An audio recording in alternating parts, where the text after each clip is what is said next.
Today, as part of my bread series on the low carb cook, we're making this monster-sized seeded wholemeal loaf using a stand mixer and a good old-fashioned oven.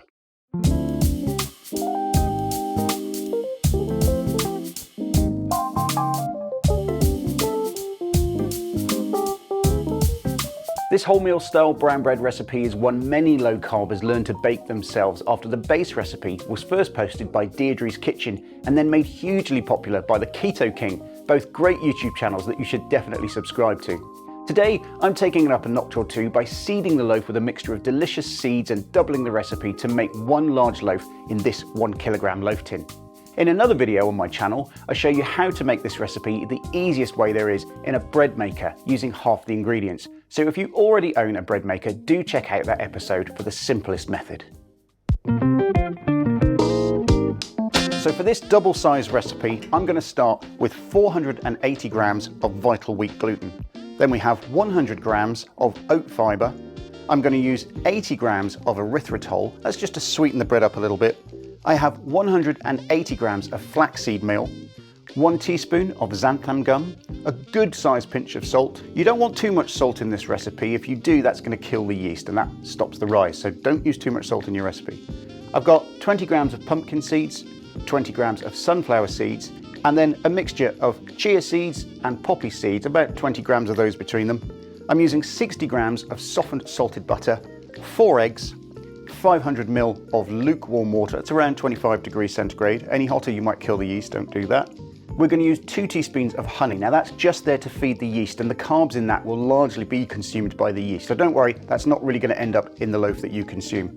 Then I'm going to use 2 sachets of dried instant yeast. I've tried many different yeasts from the little tins, but they never work as well. I don't get the rise I get with these. Maybe it's a freshness thing. I don't really know, but I highly recommend using these. These are just supermarket owned brand and they work incredibly well.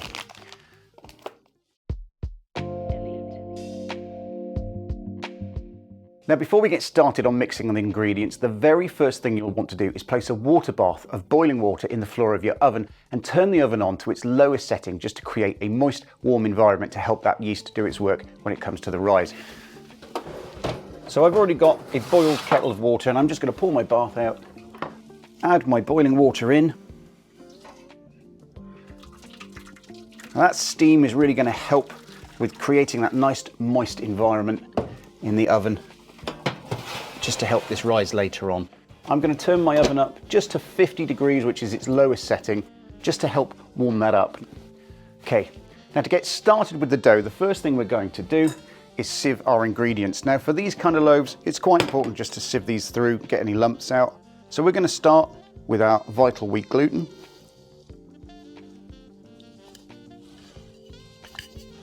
Okay. This one's usually pretty good. You don't get a lot of lumps in this stuff. This is what's going to give your bread its natural springiness that we're all used to with traditional bread. Then I'm going to add my oat fibre. If you like toast, the one downside of oat fibre in my experience, it makes this bread burn quite quickly in a toaster, so be really cautious with that. Now this is where you find the lumps. This is your erythritol. Just our bit of sweetener in there.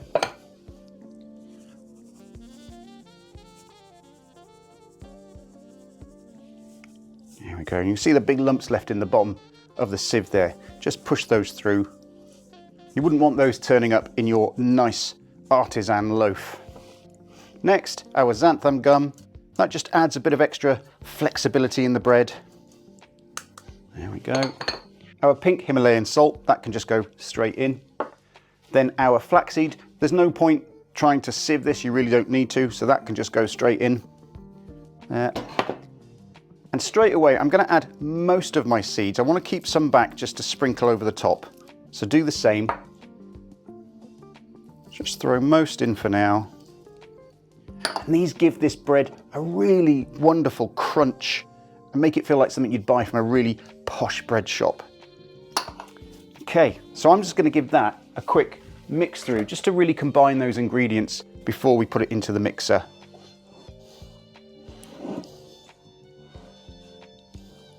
I always figure we might as well give these loaves as much help as we can. There we go. Now, it is quite important what order we place things into the mixing bowl. So the first thing you want to add into this is your water. So in that goes. The next thing I'm going to do is break my 4 eggs. I'm going to break them into my dish just to make sure no shell goes in there.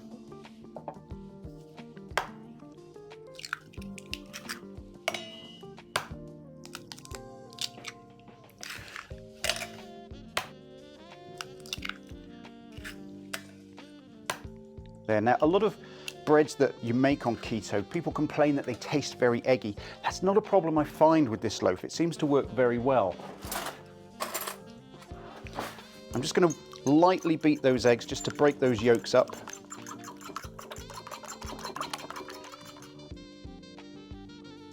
Add that into your mixture. Now you can, if you like your bread much sweeter, you can add a few drops of stevia at this point. We do that with the white bread. I don't necessarily do it with the brown, but you can do that. So the next thing, on top of this mixture, we're going to add our dry.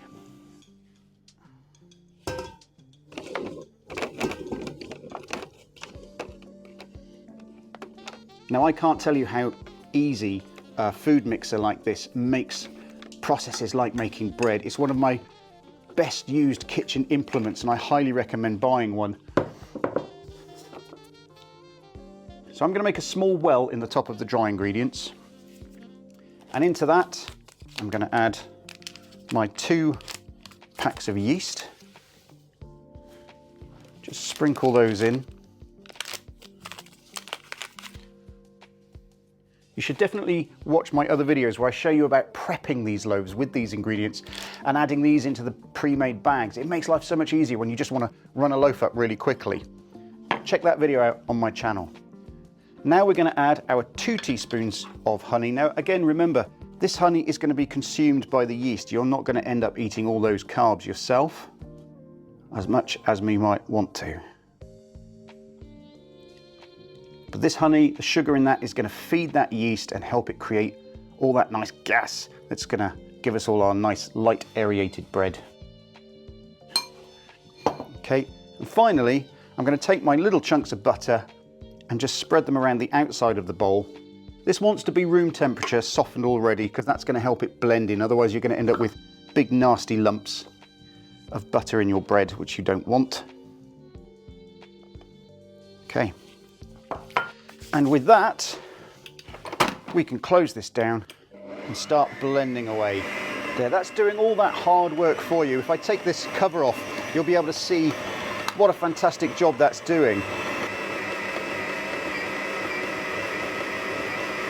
There you go. Now you can of course mix and knead this mixture entirely by hand if you want to get really organic with this bread, but this machine will make this job effortless, and I always recommend having a stand mixer, even a basic one, as part of your kitchen arsenal if you're really planning on embarking on a serious low carb lifestyle. You're going to do a lot more cooking, and this is one of the things that will really make your life far easier in the kitchen. Now while this mixes everything, I can have a quick clear up and you can take a quick break.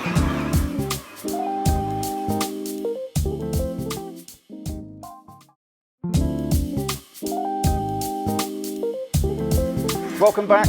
This dough is now very well done. So I'm just going to pop it out of there. You can see how stretchy this dough is now, and just like normal dough, it really is elastic. Let's get it all out, get all those good seeds out too. There, that's wonderful. It's elastic and it's just like it should be for this kind of bread. So now we're going to pop this into our warm oven for its first rise. And to do that, you're going to simply want to put some coconut oil spray or olive oil, whatever you've got around that's keto, that's going to stop it sticking to the bottom of the bowl. And then we're just going to pop that in there, seeds and all. There. So I have a muslin cloth here that I've already wetted.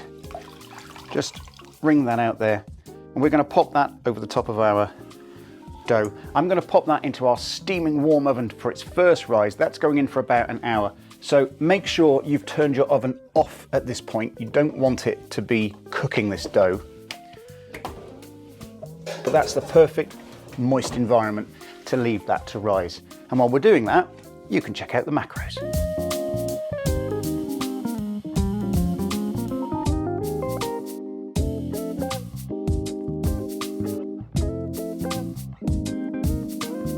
So toast and sandwiches are definitely back on the menu. Now, this has been in for an hour, so let's pull this out and see what's happened. Now, the first thing I'm going to do is turn my oven back on to about 150 just for a few minutes, just to re-warm that oven and get it ready for that second rise. Make sure you turn it off before this goes back in. We're not ready to start baking this yet, but let's go for the big reveal. Ta-da! Look at that. That's amazing, almost doubled in size. I love seeing this stuff happen. Now the next part of this is I'm going to knead this again on my work surface with some lupin flour this time.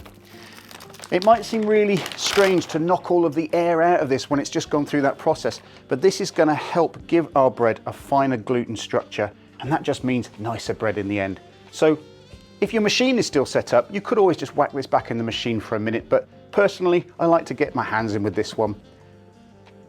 This feels like a big block of rubber at this point, like dough should, and you can really see how expanded that is. It looks amazing. It looks a bit like a human brain. But we're going to throw that on there. So we're just going to roll this around just to coat it in some of that lupin flour, and then I'm going to get both hands in there and really start working this with that traditional method of push from the back, push it forward, and really stretch that gluten.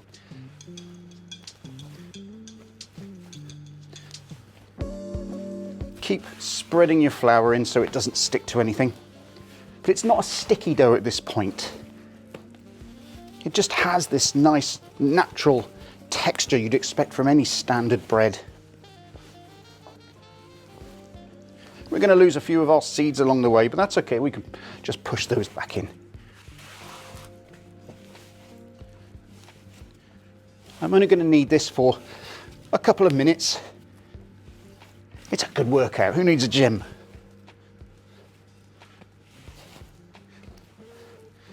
There, I'm quite pleased with that. So what I'm now going to do is just shape that very loosely into my loaf shape. Just stretch it out a bit. There we go. Now, with my tin, this tin comes with a lid, and it's all corrugated, designed to make a loaf look really attractive. I'm not going to use the top of this tin for this bake because I want to do something a bit more decorative with this one. So we're simply going to pop that in, shape it out a little more, and at this stage I'm just going to wet the top of the loaf with some more warm water.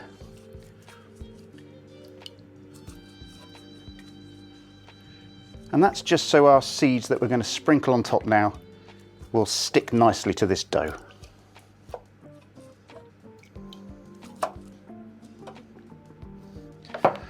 This is where I'm going to sprinkle on the seeds. You remember we kept these back from earlier, so we'd have some to sprinkle over the final loaf.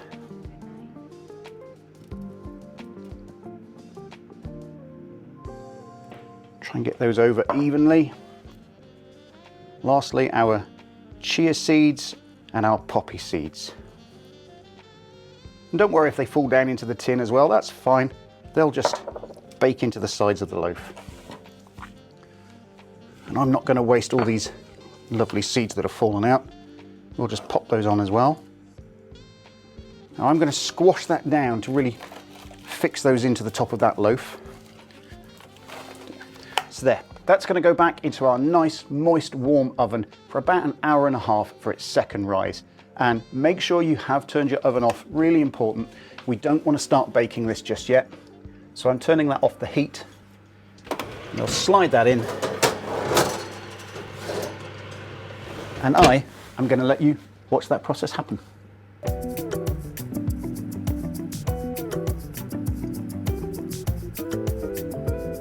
As you can see, that's looking absolutely beautiful now. So we will finally remove this from the oven. It's so big that it's touching the top of the oven. Now I'm going to turn my oven up to 175 degrees, and I'm going to remove my water bath at this point. We don't need that in any longer. There. And just while we give the oven 5 minutes to get warm, look at that, absolutely magnificent. Now I want to make this into a slightly more decorative looking loaf, and I'm going to use this slightly terrifying looking implement. This is a professional bread scorer, and it's basically a stick with a razor blade in it, so it has to be stored very carefully. And all we're going to do is give this loaf some nice cuts across. And then as it bakes, those will open up and expand and give us some nice looking detail on the top of the loaf.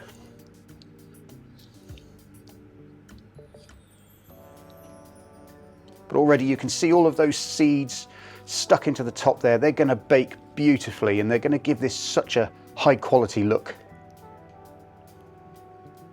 This is the thing with keto cooking. So many people cook these dishes, but they never put any flair into them, so they never look really special. They don't, you know, we're used to this kind of luxury look of specialist breads and things, but people don't make the effort at home. And I think keto cooking, low carb cooking, can look just as beautiful and tempting as traditional baking. And now with the oven at temperature, I'm going to slide this bad boy back in there and leave it to bake for around 30 minutes. Here again is that for you to be hypnotized by.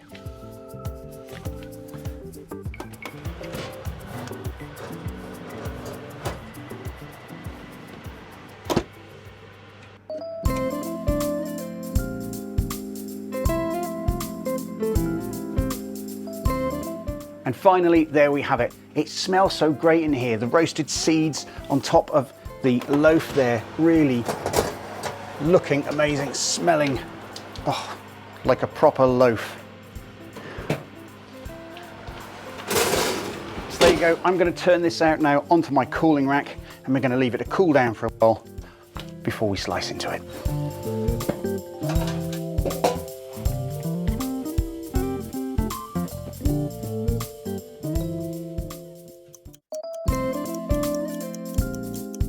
So finally, the payoff. I know you want to see inside this thing and see the structure, see how that looks, so I'm not going to keep you waiting any longer.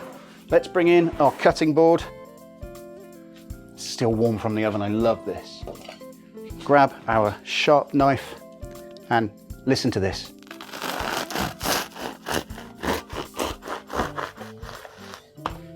And there it is, that amazing light texture, soft and squeezable, that feels just like traditional wheat bread. A day after baking this bread, it slices so cleanly and easily, so if you can leave it alone for 24 hours after baking it, it's worth the wait, and you'll be able to get more slices from the loaf, and that just makes it even easier to count your carbs more reliably.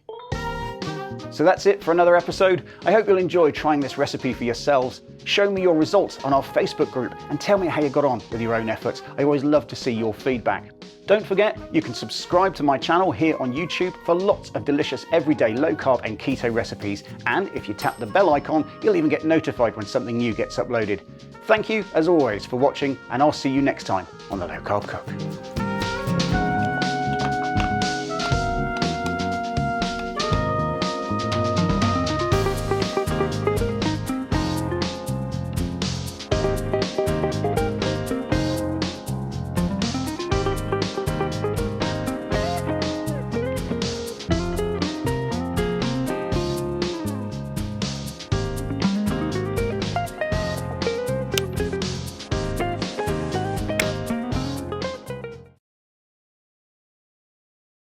Hey, thanks for watching The Low Carb Cook. If you enjoyed this episode, why not watch one of our playlists or this recommended video? Click on the logo below to subscribe. Join us on any of our social pages, or if you'd like to show a bit more love, you can support the channel on buymeacoffee.com using the link below. For even more great stuff, check out the website, thelowcarbcook.com.